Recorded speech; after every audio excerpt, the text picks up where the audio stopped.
Hazrat ibungo nungsibana umat ki mai chak puraduna Arab ki khungang amadagi mayumai kai panglaglami Hazrat ibungo nungsibana umat ki mai chak puraduna Arab ki khungang amadagi mayumai kai panglaglami Ibungo na yumda halakpada jali maradu sing aduna Ibungo na yumda halakpada jali maradu sing aduna Ibungo da jakham pirami inapum ngang halami Ibungo da jakham pirami inapum ngang halami Hazrat ibungo nungsibana umat ki mai chak puraduna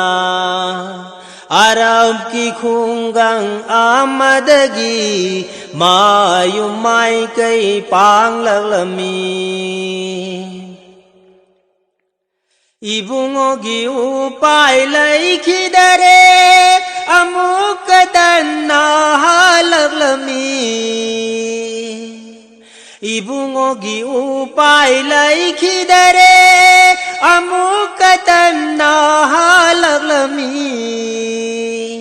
Lambi da farista anina Ibungo bungai duna lairami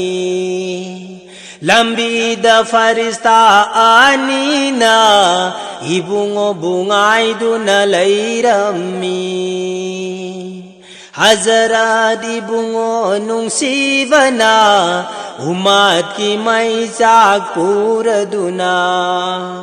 Arab ki khungang amadagi mayumai kai panglaglami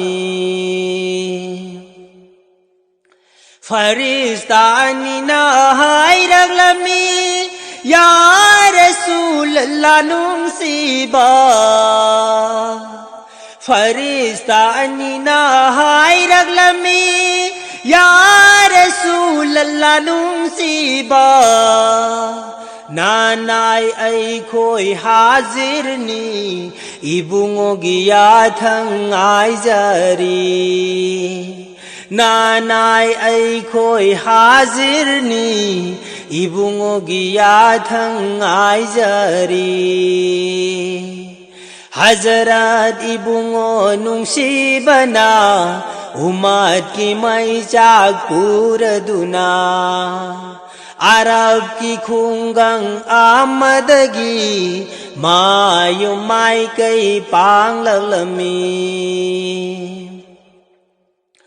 Ibungo na ijazat pirabadi khungang tum na manghalamge Ibungo na ijazat pirabadi khungang tum na manghange Shawar tau ko na khoibo Hazarat ibungo na tak pirami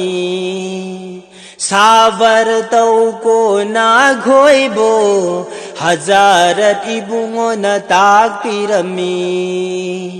Hazrat ibungo nungsibana umat ki mai chak puraduna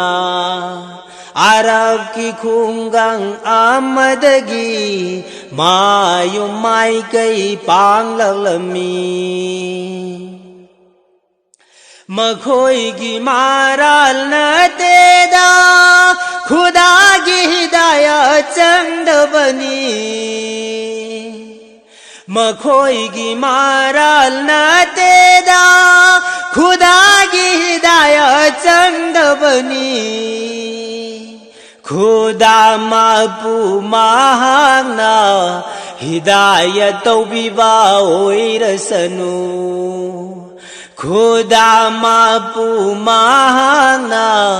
hidayat tawbiba oirasanu Hazrat ibungo nungsibana umat ki mai chak puraduna Arab ki khungang amadagi mayum mai kai panglalami